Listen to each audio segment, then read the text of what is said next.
جو اس حج میں ہوا ہے۔ اب ناظرین، لوگوں کو معلوم ہو گیا ہے، کسی کا حج شاید قبول ہو نہ ہو نہیں پتہ، لیکن عامر المہدی المنصور القذافی کا حج پکا ہے۔ سبحان اللہ، سبحان اللہ و بحمدہ، سبحان اللہ العظیم۔ پاکستانیوں، ایک چیز ذہن میں رکھ لو، تمام مسلمانوں، کبھی بھی اللہ کی رحمت سے مایوس مت ہونا۔ جتنے بھی غم آ جائیں، جتنے بھی پریشانی آ جائے، ایک لائن جس پر آپ کو ڈٹے رہنا ہے، وہ اللہ کی رحمت سے مایوس نہیں ہونا ہے۔ اللہ کی رحمت سے مایوس نہیں ہوگے تو چانسز تمہارے پاس پلٹ پلٹ کے آئیں گے، دنیا کی مشینری رک جائے گی تمہاری خاطر۔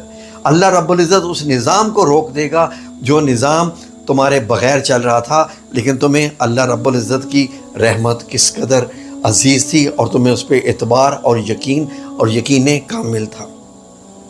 میں اپنے چینل پر شروع سے لے کے آج تک ایک ہی بات کہتا آیا ہوں کہ لوگوں جو ہے خلیے پہ مت جاؤ، یہ مت دیکھو کس کا کیسی شکل ہے، کس کی کتنی لمبی داڑھی ہے، کس نے کیا کیا چادریں اوڑھی ہوئی ہیں، نہیں۔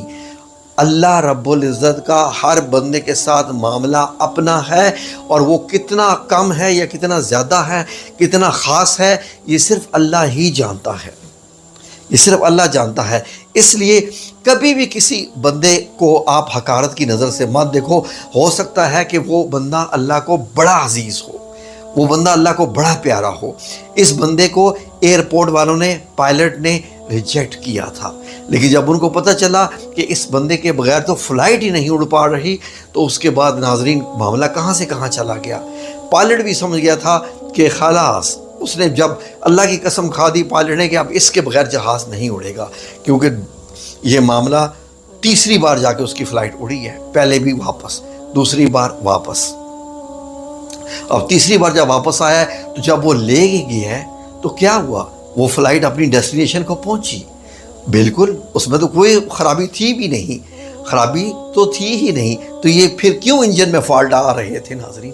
اللہ رب العزت جی وہ تو ہوا کل شیء قدیر ہے، اس لیے تو کہتے ہیں نا ان ربی علی کل شیء قدیر ہے۔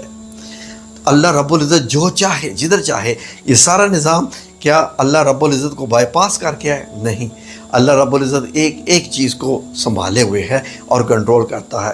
اسی لیے ہمیشہ دوسرے شخص کو حقارت کی نظر سے یا ریجیکٹ